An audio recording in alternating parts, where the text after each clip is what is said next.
Okay, good evening, everyone. Welcome to SEN Presents for the May 2020 special presentation by West Australian Energy Minister Bill Johnston, who's kindly given us his time to present the Energy Transformation Task Force's Distributed Energy Resources Roadmap, which was released a few weeks ago, and was very welcomed by SEN. It has been identified by SEN many years ago that a plan for the transformation that is occurring in the power system. Since the minister came to office, we've had a great dialogue with his department and him.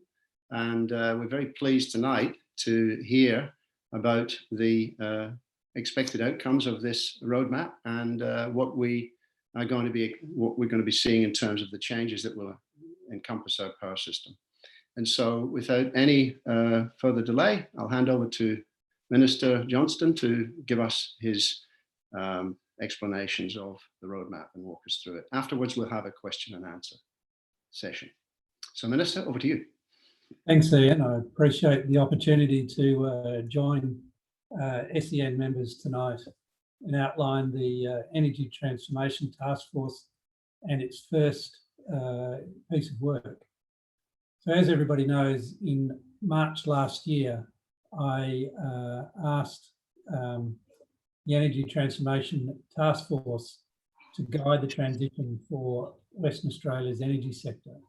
We've moved quickly, and I'm very pleased to have recently launched the Distributed Energy Resources Roadmap.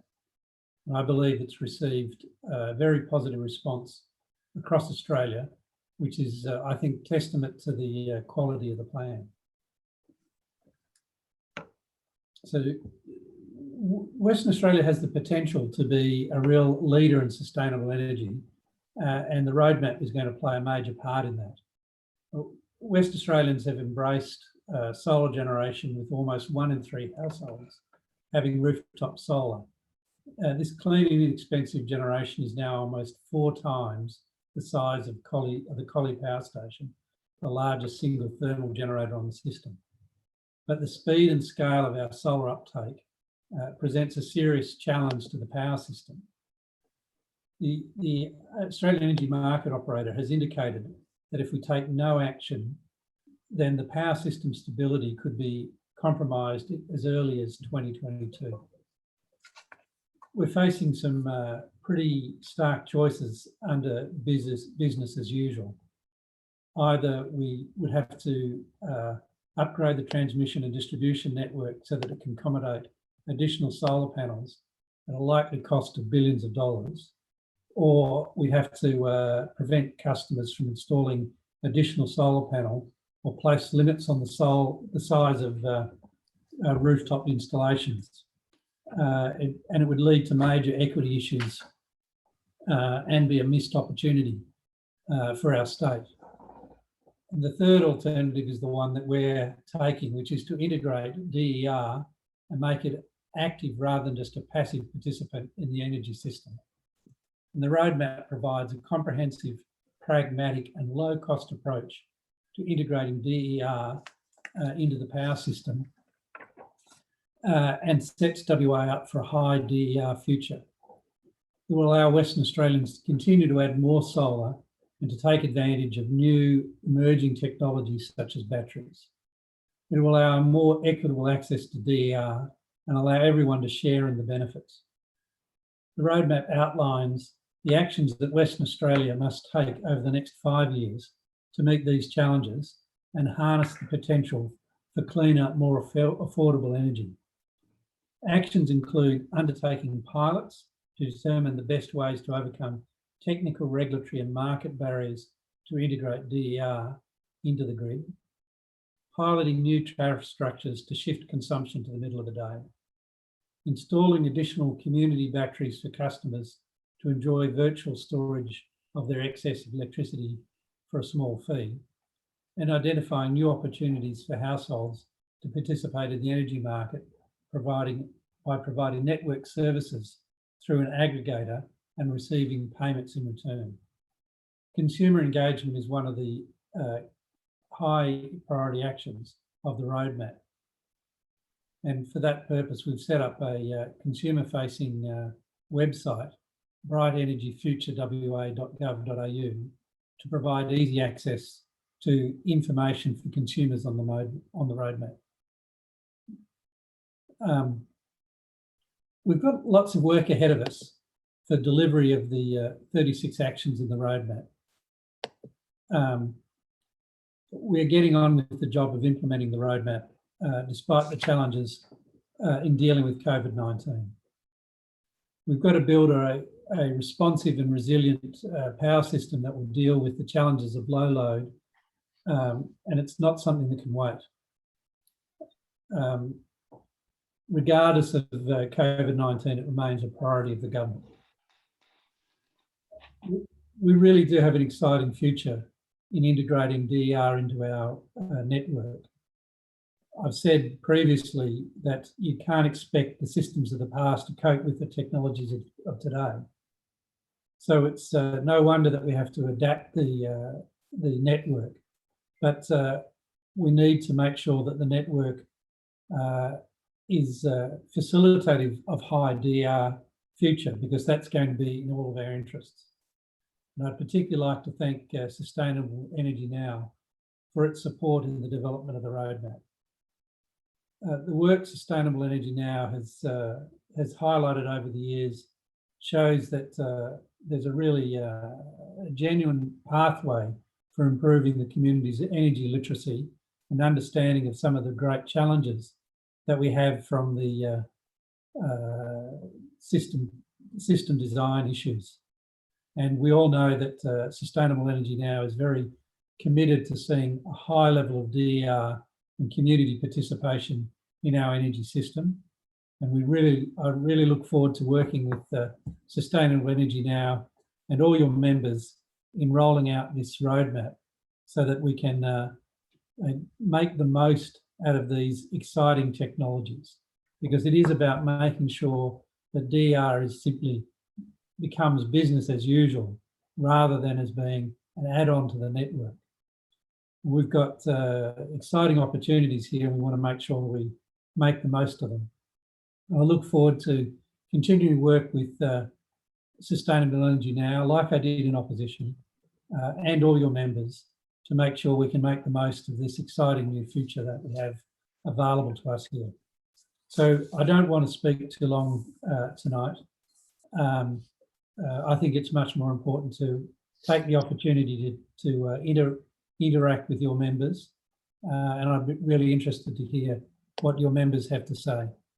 So I just finished by outlining the vision that we have for our future DER integration, where it can play an active role in the system, that it supports a stable and reliable grid, that it facilitates a high renewable energy uptake without the risk to the security of this power system, that we facilitate a more equitable access to DER while ensuring customers are protected as new business models emerge, and that Western Australia is recognised as leading the DER transition. So I just finish by inviting your members to comment on this and let you know how excited I am as Minister that in such a short period of time, the transformation team have been able to put this all together, and that it's out for community engagement. But I want to assure everybody that we're talking about implementing.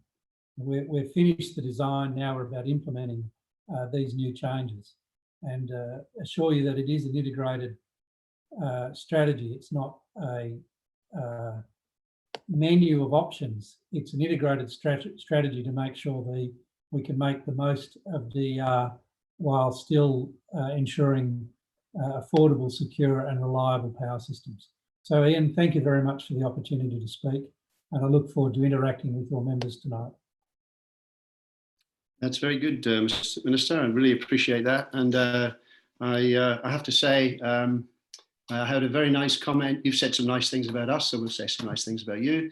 One of the very senior operatives in the electricity system made a comment to me last week that we couldn't have a better energy minister to work with.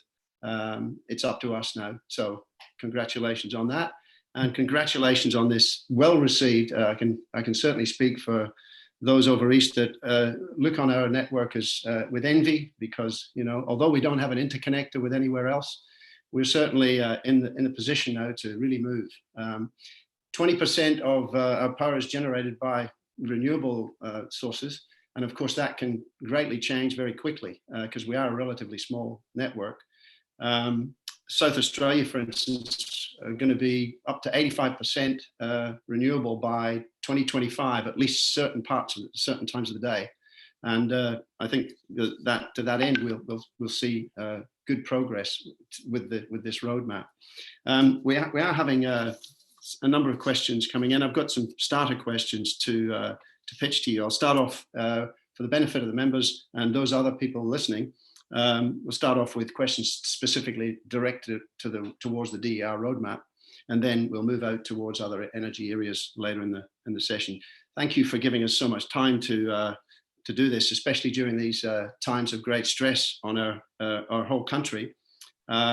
First question really relates to solar. You know, there's a lot of talk about, well, will this just be another method to cripple, you know, solar uptake? Will there be any effect on using regulatory power to reduce the amount of solar? In fact, I was just reading an article today that's talking about a 10 kilowatt limit on power systems, but having the restrictions by smart metering and also export limits so that you can have a bigger solar system, but it will never flood the system with extra energy. Do you see that being a possibility?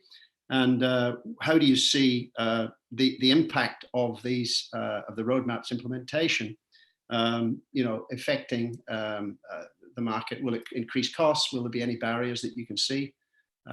Generally, you know, if you can.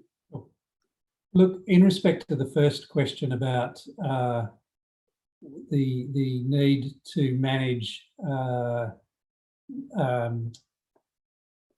solar energy. Now, you know, all market participants need to support the network. So it's not.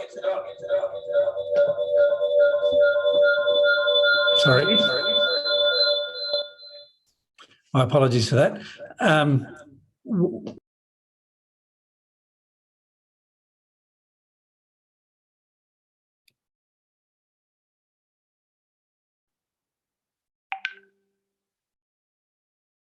We can't hear you, Minister. You should be back now. Sorry, are we That's back? back. Yeah, that's back. Well, I think we're all having lots of fun dealing with the new world of Zoom and these other technologies. absolutely. So look, I apologise. I'll just say again, look, not every moment of the day, on every day of the week, do we have a need for every single electron generated by any particular generator.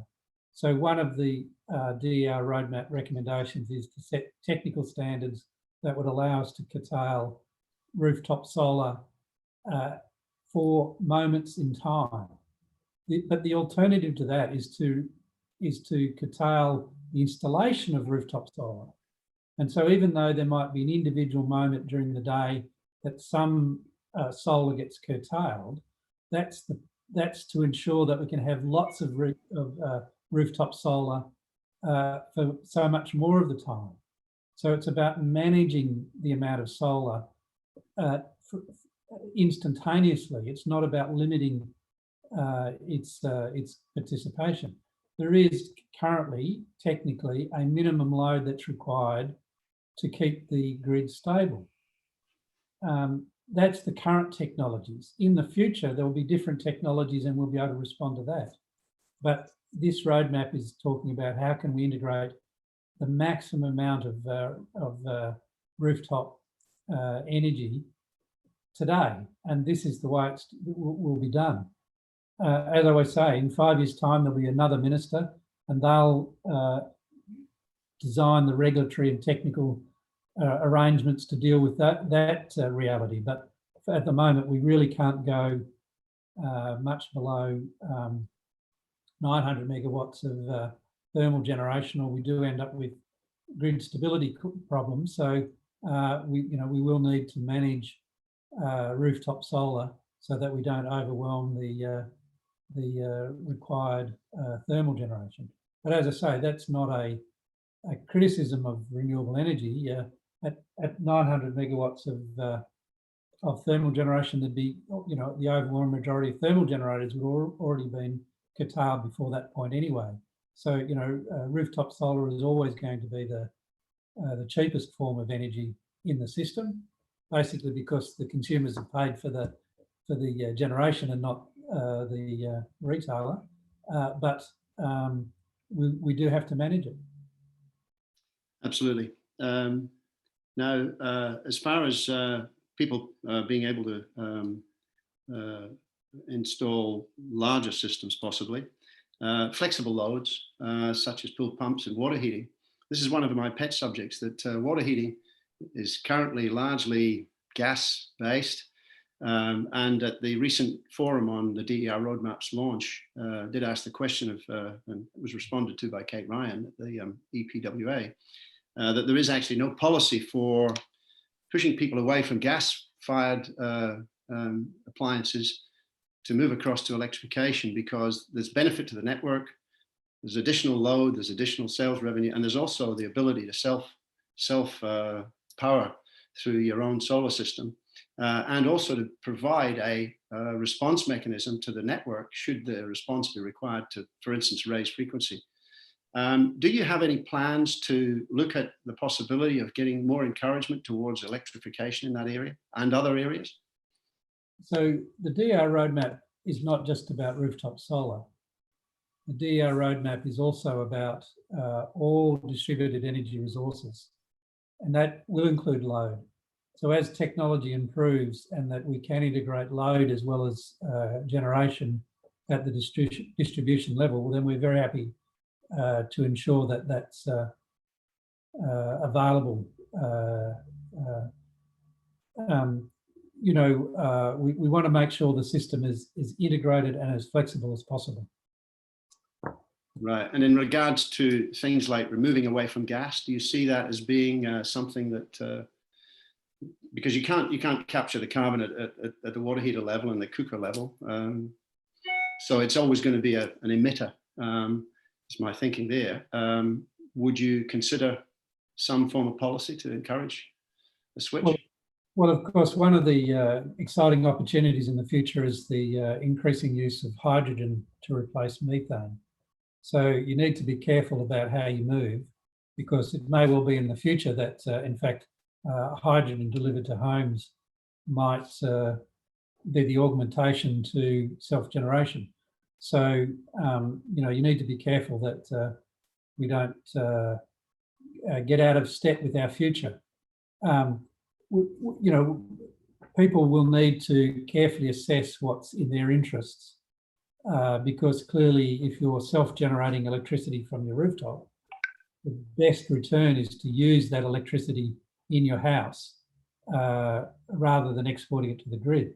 So I think that there'll be many business opportunities for innovation in encouraging the switch to in electric water heating and other opportunities to effectively bank your battery, put into a battery effectively, hot water being a battery equivalent for your rooftop solar. So I think there'll be a lot of business opportunities for these types of technologies.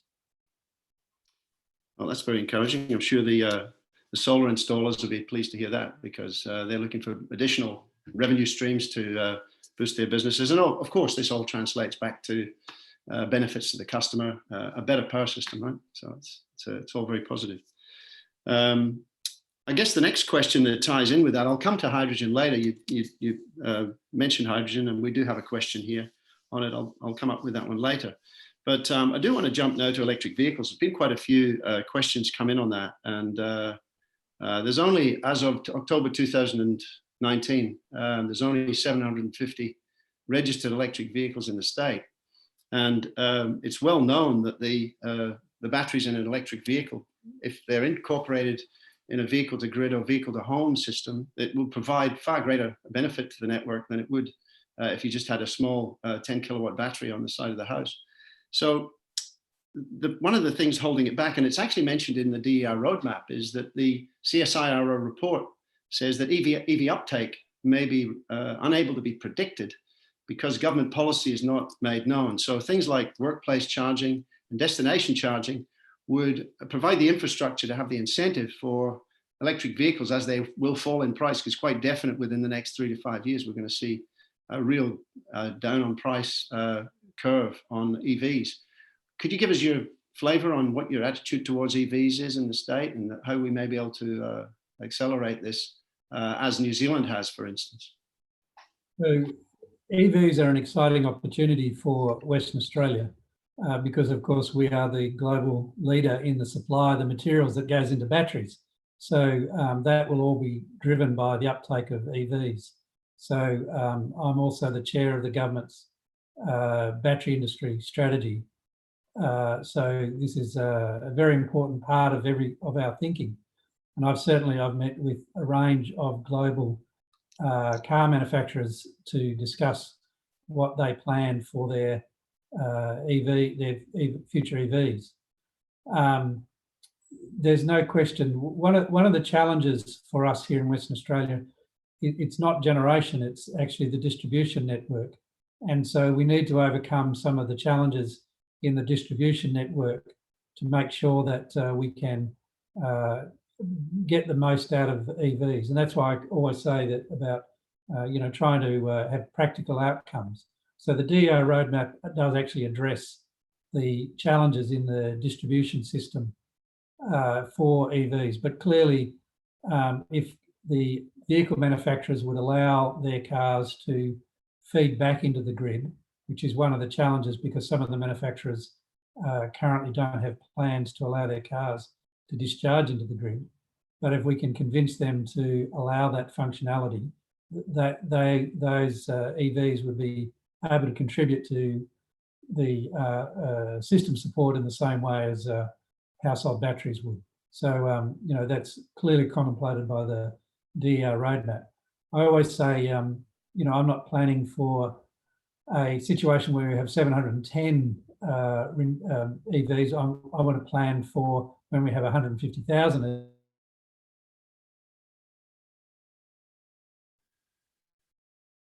Sorry, Minister, it's gone mute again.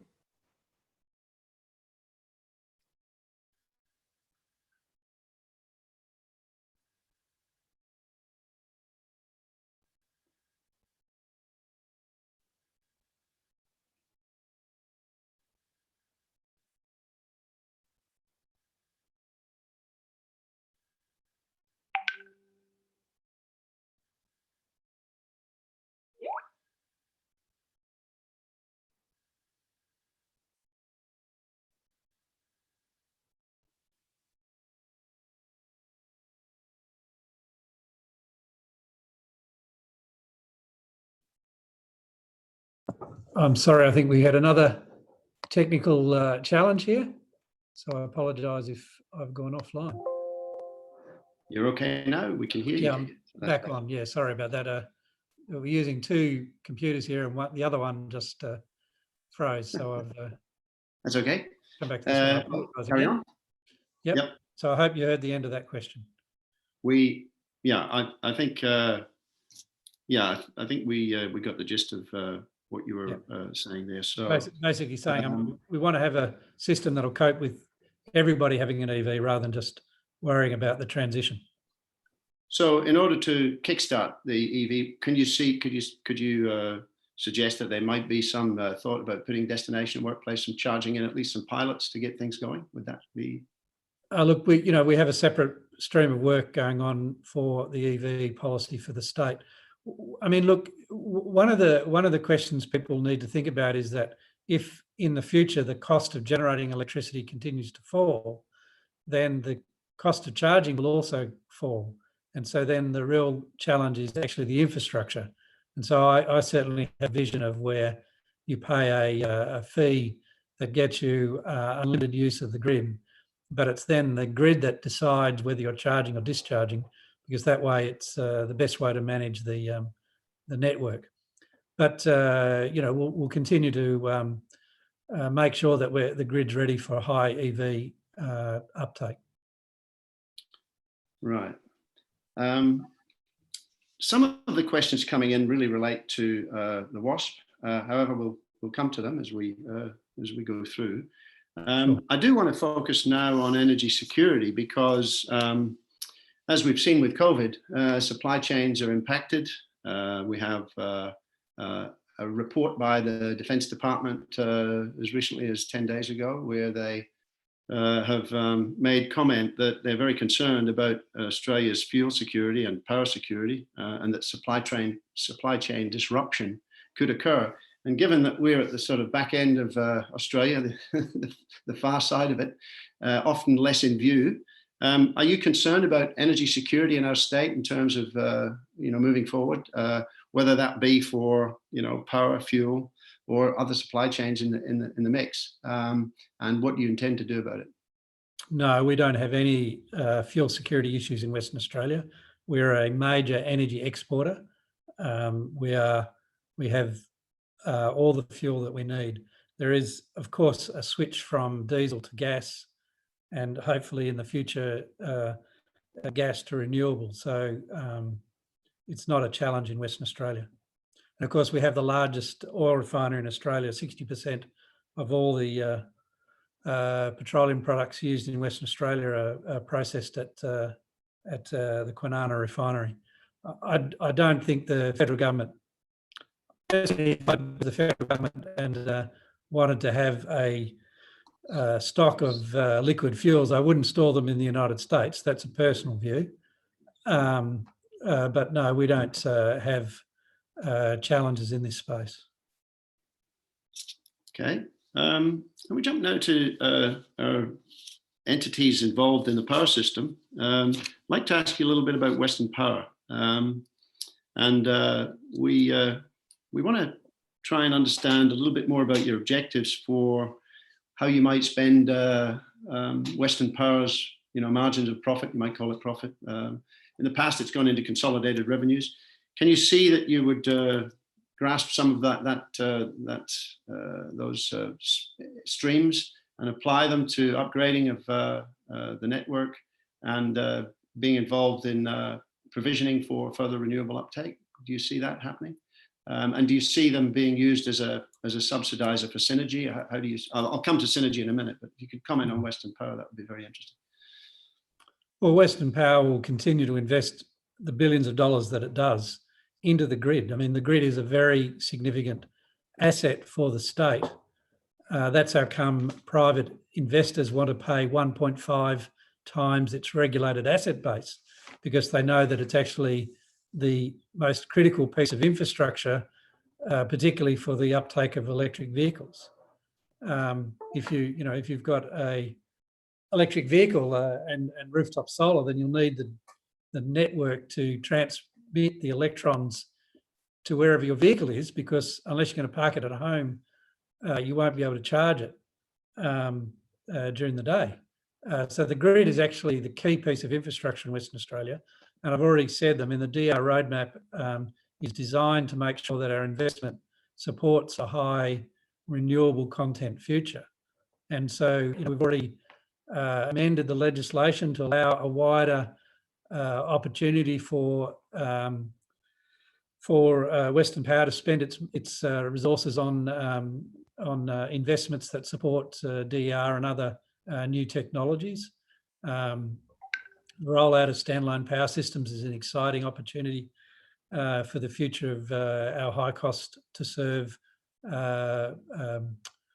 regional customers that will allow them to have the same level of reliability that we get here in the metropolitan area, but at a cost significantly below the cost that they currently contribute to the system because we have a uniform tariff policy. Of course, it doesn't.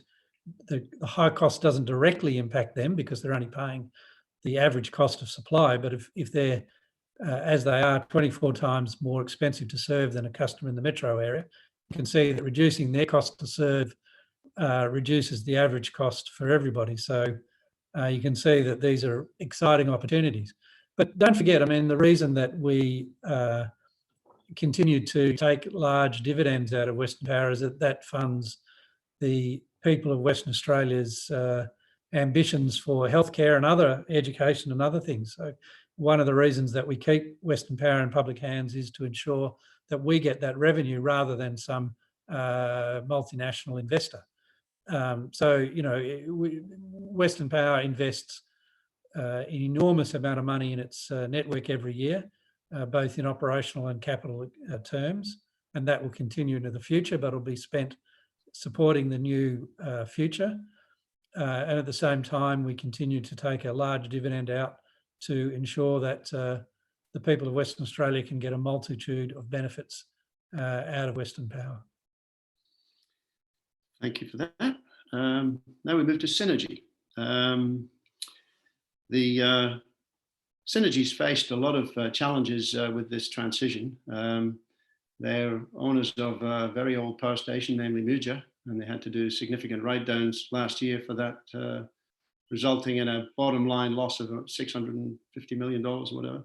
Understandable under the situation, but ongoing, this is unlikely to change because these assets are becoming less viable as time goes by. We see the ramping of the coal units at Collie and the remaining Muja units. The number of ramping events, as you know, has gone through a great change, and we're seeing a greater number of excursions into high levels of ramp. And losses as a result of the losses in revenue as a result of the solar uptake. And comments from the Treasurer in the past has said that you know, Synergy is too big and it should never have been brought together, as the two entities should never have been brought together. Could you comment a little bit about what you see for Synergy, where you see it going, what you think about the coal-fired power and what the strategy is there in the long term? Yeah, sure, but you're mixing a couple of different things together. I mean, certainly Synergy and Verve should never have been amalgamated. The system, the network would be much more efficient if Verve still existed. But Verve doesn't exist, and I'm not going to recreate it because, you know, the world's moved on, there's new challenges. The write-downs aren't because of the way you described it. The write-downs is because the future revenue has been removed. So all we did was crystallise, you know, the way you value an asset is to calculate its potential future revenues. So what we've acknowledged is that the potential future revenues for Synergy are less than we expected because the network's changing, the dynamics of the system are different. So what we, you know, that had been covered up in the past by accounting treatments, and that was unsustainable. All sensible businesses write down legacy assets so that you can then make investment decisions based on the future rather than the past. So those write-downs were liberating. Effectively, what we've done is take what would have been future write-downs and brought them forward based on the accounting treatment that's required. So that's actually liberating for Synergy because it's taken $675 million of future costs out of the operations of Synergy. So that's actually good, not bad. Of course, Synergy of the past is not the Synergy of the future. And, you know, I'm working with Treasury, Energy Policy WA, the board of Synergy and the management of Synergy about what the future structure of the business will look like. But we all know it's going to be different to what it looked like in the past because the old-fashioned Gentailer model is no longer relevant. And that's an exciting opportunity to make more for Western Australians in the future than we had in the past. And in relation to coal-fired power, what is your position there? Where do you see that going in the medium term? Well, we've already made my friend, the former Minister Ben Wyatt, the Treasurer, made the decision to shut Muja AB, which was the most disgraceful waste of money in the history of Western Australia. $350 million of expenditure on a power station that was never going to work, that investment. So Ben Wyatt closed Muja AB, and I've announced the timetable for the closure of Muja C. We will make further assessments about what happens in the system in the future. We all understand the challenges for coal-fired power stations. There's now 3. There's Collie, past Muja C's closure. There is Muja D, Collie and Blue Waters. Each of them will have to make assessments based on the needs of the system. At the moment, there's an expectation that there'll still be coal used in Western Australia up till about 2040. But who knows, in the future, people will make the decision about the use of the system at that time. Right. Okay. We'll jump back to some of the technologies available to us. Batteries is obviously a very popular one, and you've highlighted in the roadmap the community batteries as being a target for the near term. There's an awful lot of interest in batteries at the household behind the meter level. And I already know your attitude towards subsidies, so I won't chase you too much on that, but you can comment on. I do want to bring up the subject of safety because the Australian standard applicable to batteries is 5139, and the manufacturers are all complaining it's very, very onerous and may cause a delay in implementation due to the compliancing of, particularly to do with safety. They haven't adopted the European standard. They've put in an Australian standard that doesn't consider the battery chemistry. And do you see any possibility of advancing policy here to change those standards and make us so we can fast track behind the meter batteries? And do you intend to subsidise them? So the Australian standard that you referred to, 5139, is not the standard for batteries. It's the standard for the installations of batteries. Yeah. Australian standards are set by an independent organisation called Standards Australia. As it happens, there are representatives of the Government of Western Australia and Western Power, through Western Power, on the standard writing group. And as I understand, Standard Australia is reviewing that Australian standard. Having said that, as a former Minister for Commerce, I've also been briefed on the other side about the challenges for the propagation of flames from a battery system. So it's whether the Australian standard is appropriate or not, I don't know, because I'm not an engineer, and just because a battery company says that a particular standard is making their life harder is not automatically a reason to change the standard. So I'm clearly going to rely on the proper professional advice to work through those issues, because we don't want to have unnecessary impediments to the installation of batteries in the home. In respect of subsidies, I'll just make it clear, I just think if I have spare cash, I've got better things to do than subsidise people who are going to install them anyway. I don't want to have a policy that works with 100 installations. I want to have a policy that works with 100,000 installations. And clearly I can't afford to subsidise the installation of 100,000 batteries. So that's why, again, if you look at the DR roadmap, it's all about making sure we make the most out of behind the meter batteries. And the great news is that people are going to install them, whether I subsidise them or not. And the even better news is that the price is going to fall, and it's going to fall rapidly as the uptake of batteries comes along. And we only have to look at what happened with solar panels. This is a manufacturing question, not a government policy question. and these manufacturers are going to reduce their costs over time. It'll become a commodity. The real trick will be in the smarts to use the batteries rather than the batteries themselves. And that's why the DR roadmap sets out the agenda for the distributive energy resources orchestration project, because that would prove up the smarts for integrating behind the meter batteries for the benefit of the network, not just the people that are installing the batteries. Right. Okay. Thank you.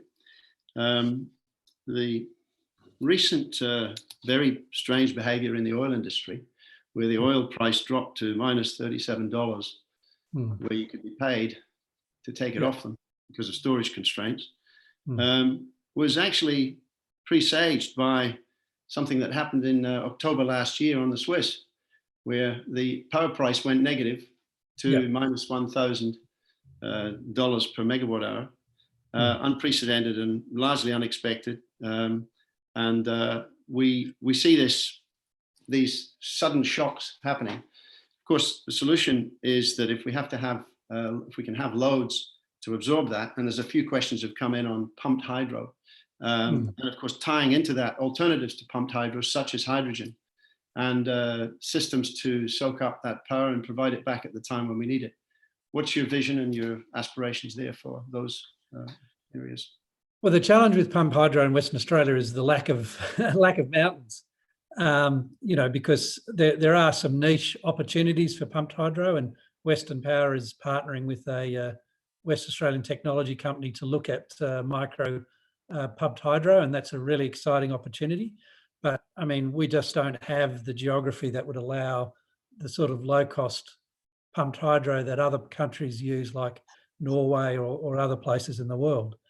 So, unless there's a step change in the existing technologies, pumped hydro is going to be very difficult in Western Australia. However, hydrogen is a really exciting opportunity.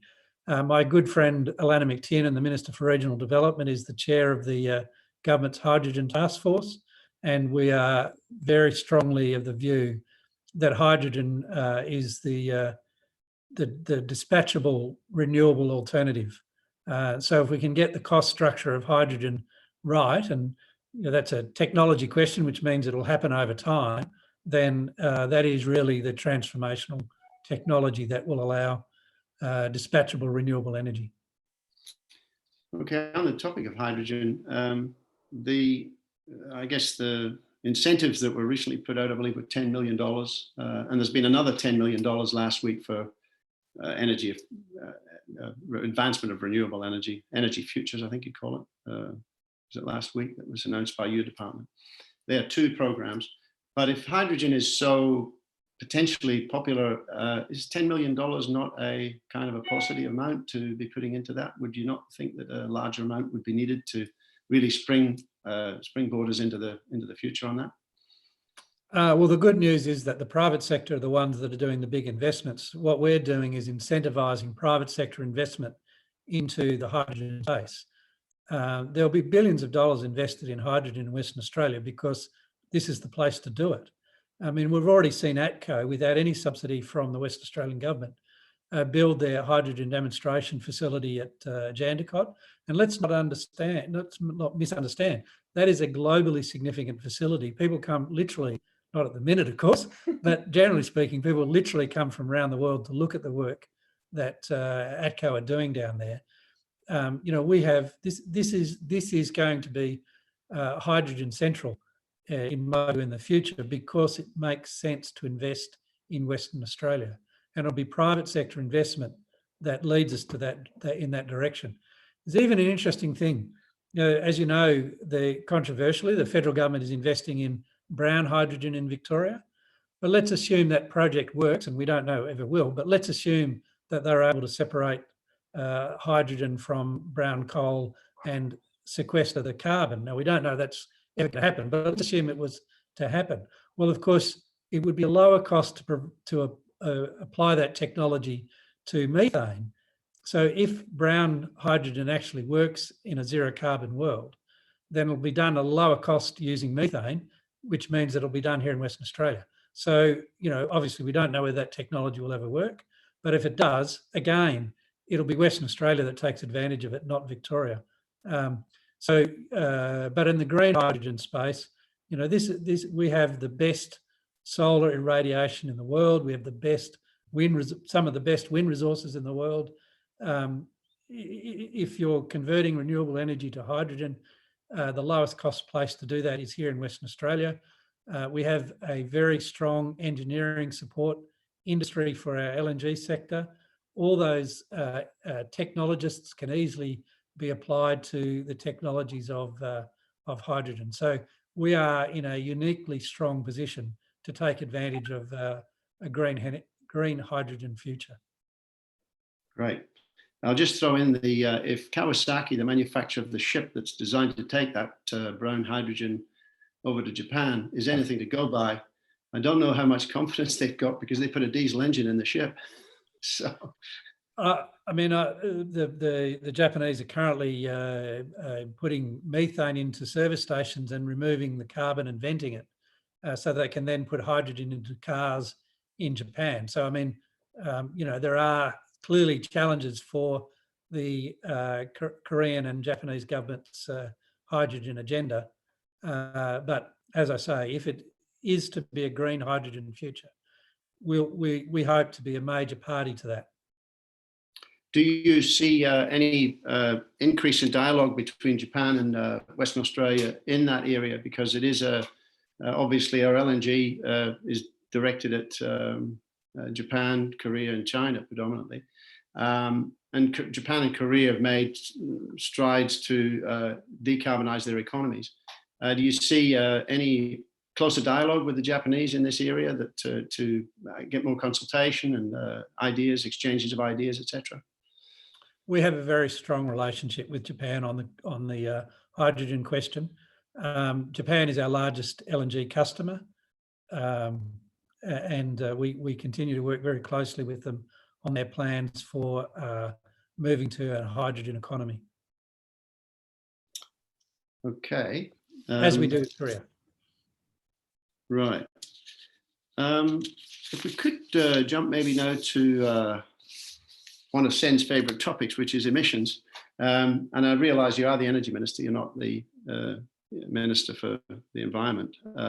But where energy does contribute to emissions, I'd like to cover some questions that Australia's emissions, or the Western Australian emissions intensity is the highest in the land, and presents significant challenges in us meeting our federal obligations towards the Paris commitments. In the absence of a target, how do you think that we are going to achieve our carbon emission targets of up to 2050 for achievement of that? Where do you see us moving in terms of a pathway for that in the energy area? The Australian government has set the, we've signed the Paris Accords and set our carbon reduction target. And we're very keen for the federal government to explain how they intend to meet their target. The federal government says that they'll meet the decanter. I'm unaware of how they calculate that, and we would certainly welcome them explaining in detail how they're going to meet the target. Right. So you don't see the state leading us. If you've got states like Alberta, they've had a carbon tax since 2007. I'm not suggesting it has to be a carbon tax. It could be other mechanisms. California and other places that have led, but as a state. In the United States, for instance, a lot of states and even cities have said to Mr. Trump, "Well, you don't believe in Paris, but we do. We're going to go it along." What is your attitude towards that? But we do believe in Paris, and the Paris Accords are signed between the Commonwealth government and the international community. And we expect the Commonwealth government to meet its obligations, as we expect all other nations to meet their obligations. But if we're the highest emitters in the mix, in terms of LNG constitutes about the equivalent of about 35 coal-fired power stations in emissions. Surely there has to be a state-led, or you don't see it that way? Well, no, because we're a nation. the obligation on the Paris Accords is a national obligation. The federal government has not attempted to allocate it to states. So each state will contribute differently to meeting the Paris obligations. But I just want to make it clear, the West Australian government believes there's lots of opportunities for decarbonisation. Now, in Western Australia, in our energy sector, what people don't often realise is that over half the electricity generated in Western Australia is not distributed through a grid. And so we actually have a lot of opportunity to see carbon reduction in the non-grid sector. We've got a significant opportunity for reduction in the Swiss because of the uptake in renewable energies, and the DR roadmap is an important opportunity to facilitate that opportunity, realise that opportunity. But we also have all these other things going on in the off-grid space. So just as an example, at the Agnew gold mine, they've replaced their diesel generators with a gas-fired station supported by solar batteries and a wind farm, and that will see a 70% reduction in their carbon emissions for that mine. There's another challenge for underground mining. At the moment, one of the biggest energy costs for the underground mining sector is the need to refresh the oxygen underground, the air underground, and so they have to use very, very large ventilators to get the air down to the bottom of the mines to vent out the diesel particulates. So there's an opportunity for those mines to electrify and use electrical vehicles underground. And believe it or not, moving to electric vehicles will mean they'll use less electricity compared to what they're doing now with their ventilating equipment. The challenge there is that there's currently the major original engine equipment manufacturers don't make the equipment that the companies want to buy. And so one of the challenges we have is to work with the large OEMs like Komatsu and Caterpillar to ensure that they're moving towards electrification. And interestingly enough, the current COVID situation is an opportunity. It's a window to allow us to work with those companies to do that, because they won't do it while they're working flat out. While business is going well, they won't risk investing in new technologies, new production processes. But the COVID situation actually gives us a window to support that type of investment. There's a whole range. I mean, even the investment by Woodside in the refurbishment of their LNG facility in the Burrup, they're currently planning to potentially use renewable energy to power the refrigerant part of the facility. Yep. That's currently being done by gas. So there's actually, and of course, there's been announcements by both FMG and Rio Tinto for the use of solar energy to replace diesel and gas-fired stations in the Pilbara. There's so many exciting opportunities for renewable energy in Western Australia, because if you think about it, having to truck diesel to very remote parts of Western Australia probably makes that electricity the most expensive electricity in the globe. And so therefore the cost comparison with renewable is very favourable.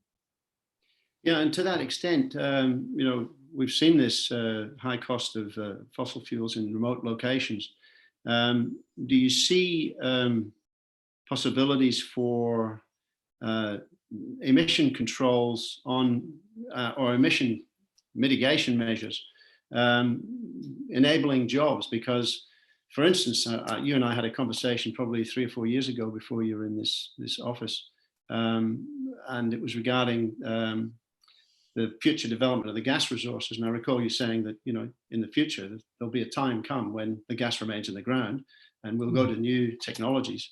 And, there's a great opportunity for cleanup. If these LNG plants are putting out the volumes of emissions that they have, and they're not going to be building any more plants.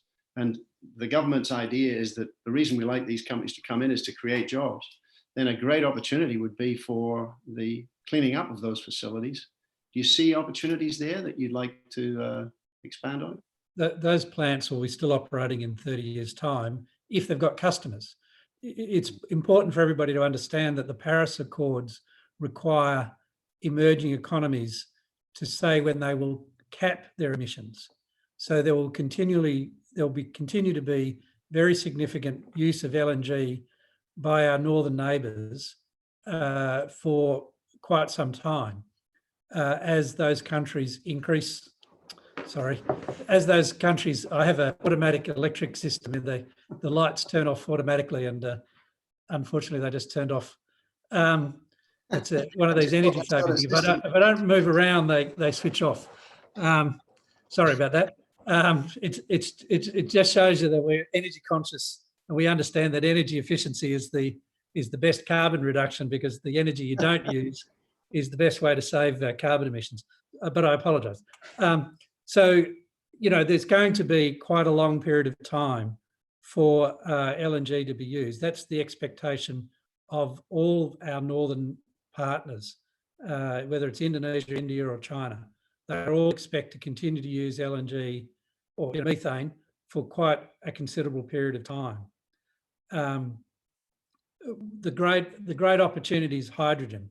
If we can get the cost structure of hydrogen to cross over so that it becomes a viable technology, then we can transition the LNG industry to the green hydrogen industry, and that's the real opportunity here in Western Australia, which is why the government is investing strongly in that, working with our partners in Asia to look at every opportunity, and that's the future. Right. Okay. We'll bounce back to another technical topic in microgrids. Just got a couple of questions here on microgrids. How do you see them being commercialised? I saw the ad that you referred to last week on Western Power promoting their advancement into microgrids. I think there was as many as 3,500 of them proposed.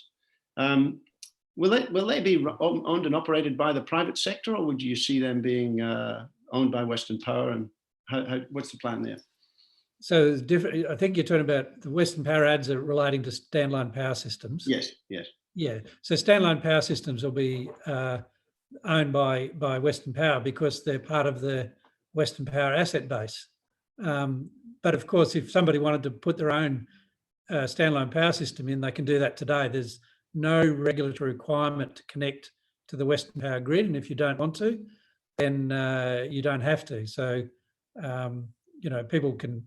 There's no monopoly on that. But of course, you then have to pay full cost. Whereas if you take the Western Power standalone power system, you just pay synergy for the A1 tariff or the relevant business tariff, and that's obviously going to be much, much cheaper than the standalone alternative. But we would expect there to be, potentially 6,000 standalone power systems over the next decade, not just Western Power, but Horizon Power as well, because of these the high cost to serve for these rural and regional communities. As I say, it's better for them because they get the sort of 99.98% grid reliability that we enjoy in the metropolitan area, but then just have to pay the regulated tariff. They don't have to fund all those costs themselves. But the reason it's attractive for us is because these new technologies are able to be delivered at a lower cost than renewing the overhead infrastructure. So if you take a 30-year infrastructure cost, it is significantly cheaper for Western Power to put in a standalone power system than to renew the overhead. In terms of microgrids, it's not clear exactly what the business model there is.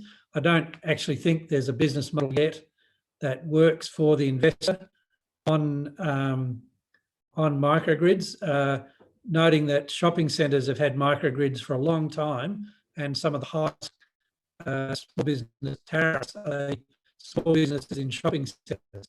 So we are looking at what the regulatory framework should be, because what you don't want to have is a private sector monopoly replace a public sector monopoly. So if you end up with a situation where a property developer can do a deal to install a microgrid at the pre-sale stage, get some form of income out of the microgrid, and then all the customers have to buy their power only from the operator of the microgrid. That's a completely unacceptable structure. So we are examining what are the regulatory framework that we can have to make sure that infrastructure owners don't trap consumers into a particular offering. Because if we're going to have increased, variety of investment into these infrastructure assets, we don't want that to be at the cost of the users of the electricity. Right. Okay. Well, I think we've covered most of the questions. There's a few little questions here on energy trading. Would you like to expand on that? There's blockchain platforms, etc., for trading between households. Do you see that coming in the near term? What's your attitude towards that? Yeah, I mean, look, we're trialling, as you know, the government is through the White Gum Valley project is trialling that style of operation. I'm not worried. I'm technologically neutral. If it's blockchain, that's fine. I mean, the whole idea of the orchestration pilot is to test whether we can actually get any benefit out of bundling up people's energy services to support the grid. If that trial proves valuable, then obviously there'll be that means there's a business model, and we can roll it out as an opportunity for more people. Of course, if the trial shows that there are, needs to be changes to the regulatory environment or whatever, well, then you would have to respond to that. I'm not, I'm more interested in the outcome than the input. I want to have a low cost, high renewable content, reliable, safe energy system that supplies the energy to people across our state. Right. Well, I think we've covered most of the questions that we have. That I think we should let you get along and have dinner. And we finished early, but I think your comments have been very broad-ranging. I'd like to give credit to people in your department, Paul and Catherine. I'd like to give credit also to Steve Edwell and Kate Ryan at the ETU. And of course, your interactions with Western Power Synergy, AEMO, and the Energy Regulatory Authority has been outstanding. We have a good relationship there. And I think that our own opinion is that, generally speaking, everything we see in the DER roadmap is positive. The fact is that it was handed over to you and there was no tinkering, it was implemented. So we appreciate that. We're very interested to hear about the WASP. One last question I do have for you on the WASP that just come to mind. And it is I should not forget Miles Jupp down at the Energy Policy WA, who's a very competent operator. And we do have a comment about the WASP in that the driver is lowest cost for generation, but there is no provision in there for an emissions assumption to be put into the assumptions. And we wanted to ask you if you could reconsider to have emissions factored. It's an assumption that's easily applied to see what the possible unintended consequences of investment where a future emissions cost is factored, that you can at least know that for the decisions that are made about WASP. You have any comments there? Well, the good news is that the lowest cost generation is renewables. So if you look at costs, then you go renewable. But the whole system plan is designed to ensure that we can integrate an increasing amount of renewable generation into the system. I mean, that's its purpose. The lowest cost, I mean, no one is going to build, coal is completely out of the question. I mean, coal is never going to be built in Australia. It's just the dynamic profile of a coal-fired power station just does not suit a high renewable content future. So it's never going to be built. So coal, I don't have to think about whether there's ever going to be a coal-fired power station built in Western Australia, because it's never going to happen, because there is no world that would finance a coal-fired power station in Western Australia, because whoever built it would not make money.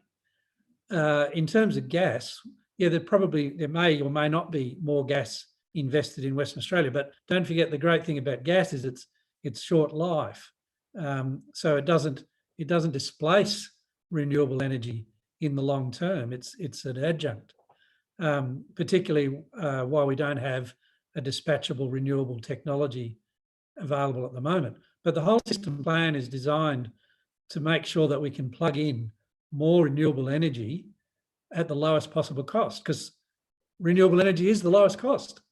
So, you know, it's a function of cost. I guess the counter to that would be not so much that new coal-fired power stations would be built, but the decommissioning of the existing three. There's only two left actually, Muja D and Collie G1.